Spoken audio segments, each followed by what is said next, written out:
अस्सलामुअलैकुम नाज़रीन, अस्मास किचन में आपका स्वागत है। आज हम बनाने वाले हैं बाजार जैसे छोले। छोले बनाने के लिए हमने यहाँ पर 1 कप छोले लिए हैं और इसे ओवरनाइट पानी में भिगा के रखा था। ये भीगे हुए छोले हैं। तो सबसे पहले हम इन्हें पका लेते हैं।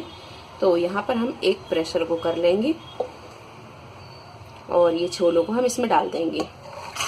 हाफ टी स्पून हल्दी पाउडर और हाफ टी स्पून नमक ये भी डाल देंगे और इसका लगा देंगे हम ढक्कन और 3 से 4 सीटी आने तक हम इसे पका लेंगे, या तब तक पका लें जब तक कि ये छोले अच्छी तरह गल नहीं जाते। तो यहाँ ये छोले अच्छी तरह गल चुके हैं, आप यहाँ देख सकते हैं। ये देखिए, ये छोले अच्छी तरह गल गए हैं। अब आप एक मैशर से आप इसे अच्छी तरह मैश कर लें और ये पानी जो है ये पानी इसी में रहने दें। तो यहाँ हम एक मैशर से अच्छी तरह से मैश कर देंगे और यहाँ हम पूरे मैश नहीं करेंगे, थोड़े थोड़े हम इसे साबुत भी रहने देंगे और थोड़े से हम मैश कर लेंगे।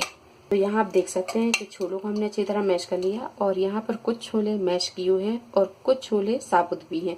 तो इसी तरह के छोले हमें चाहिए होंगे। अब इसे हम बघारते हैं। एक कढ़ाई में हम 1 टेबल स्पून के करीब तेल डालेंगे। तो यहाँ पर हमने 1 बड़ी प्याज को बारीक काट लिया है, 1 टमाटर को भी बारीक काट लिया है। यहाँ थोड़ा सा हरा धनिया लेंगे और 1 से 2 हरी मिर्च को बारीक काट लिया और 1 नींबू का रस निकाल लिया है। तो यहाँ हम थोड़ा सा बघार में डालेंगे सारा मसाला और थोड़ा सा हम रखेंगे गार्निशिंग के लिए। जब तेल थोड़ा सा गर्म हो जाए तो अब हम डाल देंगे इसमें आधी प्याज को हम रख लेंगे ऊपर से गार्निशिंग के लिए। अब डालेंगे हम ये हरी मिर्च और इसी में डाल देंगे आधे टमाटर और थोड़ी देर टमाटर और प्याज को फ्राई करने के बाद में अब डालेंगे हम इसमें सूखे मसाले।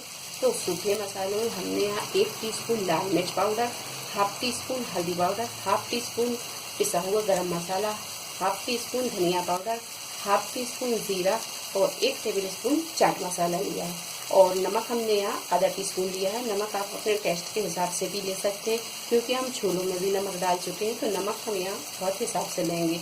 तो ये सारे मसाले हम इसमें डाल देंगे और मसाले जले ना तो हम इसमें डालेंगे थोड़ा सा पानी, 1 से 2 टेबल स्पून के करीब। तो यहाँ ये मसाला अच्छी तरह भुन गया है और इतना मसाला भुनने के लिए हमें 5 से 7 मिनट लगे। अब डाल देंगे हम इसमें ये छोले।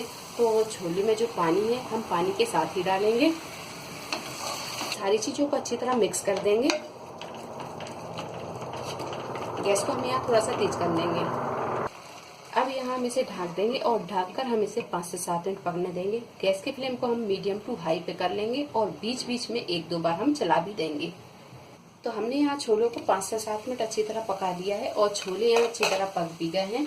अब डाल देंगे हम इसमें ये नींबू का रस। मैं यहाँ नींबू का रस डाल रही हूँ, आप चाहें तो इसमें इमली का पानी भी डाल सकते हैं। तो हम डाल देंगे ये नींबू का रस, थोड़ा सा डाल देंगे हरा धनिया और मिक्स कर देंगे।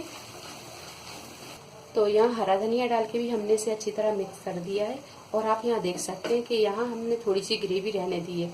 अगर आपके छोले सूख जाते हैं तो आप उसमें थोड़ा सा पानी डाल के और इसकी थोड़ी सी ग्रेवी बना लें, ताकि ये खाने के टाइम पर थोड़े से जूसी लगे। तो यहाँ ये छोले तैयार हैं। अब कर देते हैं हम गैस को बंद। तो सर्व करने के लिए हमने यहाँ 2 कटोरियाँ ली हैं। थोड़ा सा डालेंगे हम इसमें ये चाट मसाला, थोड़ी सी डालेंगे प्याज, अब डाल देंगे टमाटर, हरा धनिया डालेंगे। तो लीजिए, चटपटे मज़ेदार ये छोले बनकर तैयार हैं। आप इसे कुलचे के साथ या फिर ऐसे ही खाएं, ये बहुत ही मज़ेदार बने हैं। अगर आपको हमारी ये रेसिपी पसंद आई हो तो इसे लाइक करें, शेयर करें और मेरे चैनल को सब्सक्राइब करें। तो अगली रेसिपी के साथ फिर हाजिर होते हैं। तब तक आप अपना ख्याल रखें। अल्लाह हाफिज़।